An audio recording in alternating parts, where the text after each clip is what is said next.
नमस्कार साथियों, मैं अतुल कुमार दीक्षित और आप सभी का बहुत बहुत स्वागत करता हूं आपके अपने शैक्षणिक यूट्यूब चैनल पर, जहां पर पढ़ते हैं आप अपनी सभी कक्षाओं के पाठ और प्रश्नोत्तर। तो उसी क्रम में कक्षा 7 पाठ 3 अवविज्ञान सीखें वैश्विक शिक्षा परिषद द्वारा संचालित यूपी बोर्ड की पुस्तक से पाठ का नाम है पदार्थ की संरचना एवं प्रकृति। पदार्थ किसे कहते हैं? तो पदार्थ वह है जो स्थान घेरता है, जिसमें भार होता है तथा जिसका ज्ञान हम अपनी ज्ञानेंद्रियों की सहायता से कर सकते, जिसे हम महसूस कर सकते, नाक कान आँखों से देख सकते हैं, जिसका हम स्वाद ले सकते हैं।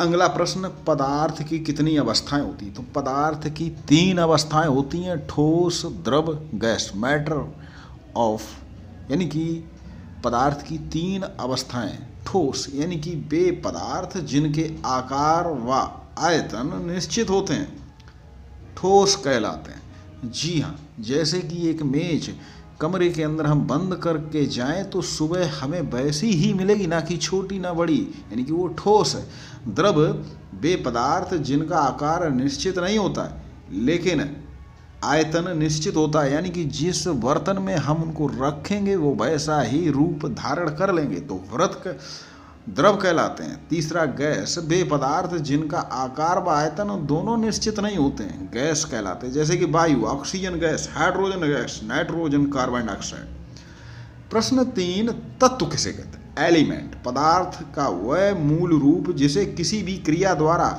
अन्य सरल पदार्थों में विभाजित नहीं किया जा सकता, यानी उसे तोड़ा नहीं जा सकता। तोड़ा तो जा सकता लेकिन उसका रूप नहीं बदला जा सकता, तत्व कहलाता। जैसे कि लोहा, लोहे के कितने भी टुकड़े करें लोहा ही रहेगा। तांबा, सल्फर, हाइड्रोजन, कार्बन, ऑक्सीजन। यौगिक का निर्माण कैसे होता है? जी हाँ, जब 2 या 2 से अधिक तत्व निश्चित अनुपात में मिलाए जाते हैं तो यौगिक का निर्माण होता है।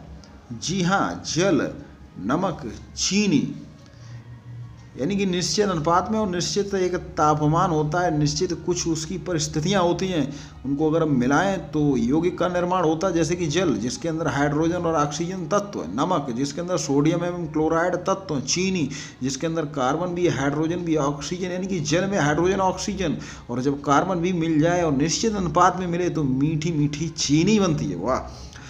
प्रश्न 5, मिश्रण का निर्माण किस प्रकार होता है? जब 2 या 2 से अधिक तत्व यौगिक अनिश्चित अनुपात में मिला दिए जाएं, यानी कि कोई निश्चित अनुपात नहीं। जैसे कि शरबत के अंदर चीनी कम मिलाएं या ज़्यादा, कोई फर्क नहीं पड़ता, बस थोड़ा मीठा थोड़ा सीठा हुआ, तो ये मिश्रण है। परमाणु किसे कहते हैं? जब किसी पदार्थ का न्यूनतम कण जो स्वतंत्र अवस्था में नहीं रह सकता, यानी कि ऐसा छोटा सा छोटा जो आंखों से भी नहीं देख सकते, स्वतंत्र अवस्था में नहीं रह सकता परंतु रासायनिक अभिक्रिया में भाग लेता है, परमाणु कहलाता है। जी हाँ, परमाणु के अवयव यानी कि उसके एलिमेंट कौन कौन से हैं? तो उसके अवयव हैं इलेक्ट्रॉन, प्रोटॉन एंड न्यूट्रॉन। अब अणु किसे कहते हैं? परमाणुओं से मिलकर अणुओं का निर्माण होता है और अक्रिय गैस को छोड़कर ये स्वतंत्र अवस्था में रह सकते हैं। परमाणु नहीं रह सकता लेकिन ये रह सकता है।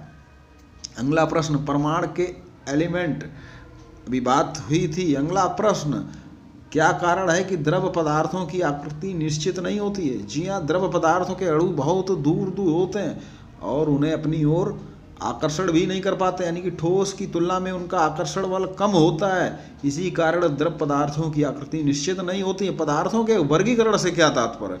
तो पदार्थों के अनेक उनके सामान्य लक्षणों के आधार पर अलग अलग समूह में व्यवस्थित करने की क्रिया को ही वर्गीकरण यानी कि बांटना सही रूप में। जल में भरा गिलास खाली गिलास की अपेक्षा क्यों भारी होता है? क्योंकि उसमें जल का भी भार जुड़ा हुआ होता है, जबकि खाली गिलास में सिर्फ गिलास का भार होता है। जब कोई इत्र की बोतल खोलता है तो गंध कमरे में क्यों फैल जाती? चूंकि इत्र के अणु गैस अवस्था में होते हैं और उनके अणु दूर दूर होते हैं, जिसके कारण वो उनके अंदर आकर्षण बल कम होता है और वो दूर दूर तक फैल जाते हैं। तो ये था आपका पाठ और फिर से मिलेंगे किसी नए पाठ प्रश्नोत्तर के साथ। चैनल तो अभी तक आपने सब्सक्राइब कर ही लिया हुआ, नीचे रेड कलर का सब्सक्राइब का बटन दबा दें, चैनल से जुड़ जाएं। घंटी का बटन दबाना बिल्कुल भी ना भूलें, जिससे कि हम जो भी वीडियो अपलोड करें वो आप तक पहुँचें सबसे पहले। मिलते हैं अगले वीडियो के साथ, तब तक के लिए आप सभी को नमस्कार।